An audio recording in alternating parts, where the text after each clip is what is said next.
ug wala pa gani mo kauna-huna unsay lutoon karon, mauna ni kanang sudan gani na moagi pa sa imong kasing-kasing bago mo lahos sa imong tiyan. Kanang paningtong jud kag maayo basta makahigop kag sabaw. Andam diha mega kay hugasan sa nato ang manok kay mao ba yan ang pinakauna gyud na step. Dayon ang sayote, nagunahunag gyud kog wala gani sayote, pwede gura papaya ibutang sa tinulan no. Nya kita makog salida na Ilonggo ug Tagalog. Casual ra gud nag istorya silang duha, pero ako rang Bisayaon kay murag dami gyud paminawon ba sa Bisaya. Dayon nag-istorya silang duha. Ingon ganatong usa ka Ilonggo, gusto ko magkaon ka ng tinula kanang daghan og sayote. Tubag man noon tong upaw, sayote? Diba papaya ang ginabutang sa tinula? Tubag man noon ang Ilonggo, papaya sa tinula, kadiri ang diponggol. Tubag po dang upaw, sayop ka, ganabutang lang nga sayote sa tinulag, wala mo pang palit og papaya, gamay pa kumauna ng ginihimo ni mama. Tubag man po dang Ilonggo, kabogo man sa imong mama, oy, nagbutang magprutas sa imong sudan. Daghanag nahitabo, oy. Ari si Tamiga kay maghagpat tag malunggay nagikuha na ako dito sa silingan, kay naman sila itanom. Pero wala lang ako basta gikuha ka na nanghid ko. Ang next naman nato kaning paggisa sa mga gihiwa ato ganina. Ang sayo pra ko ana gibutang na nako ang mga lamas bisag dili pa init ang mantika, ambot ug unsa gyud ba. Pero wala na gid ko mahimo kay nabutang naman. Pagluto gani sa mga lamas, gibutang na dayon nako ang mga manok. Kay lisod man pud og dugay-dugayon na.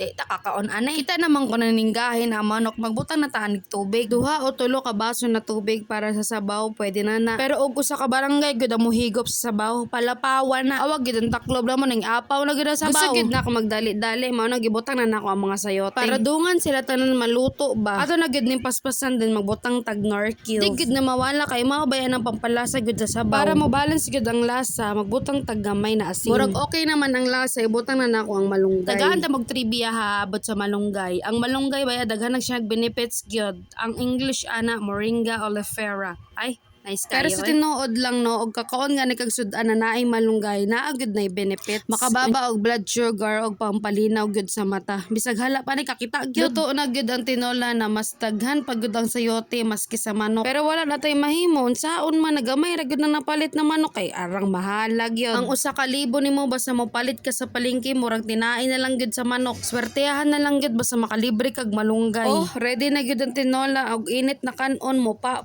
na lang gyud. Mao gyud nindot na sudan basta butangan og galang-halang kay makadaghan jud kag kanon. Bisag ka pula-pula na imong ba pait gyapon. Kay makagana baya nagkanon basta halang. Ari sa Tamiga kay kaon sa talami aoy.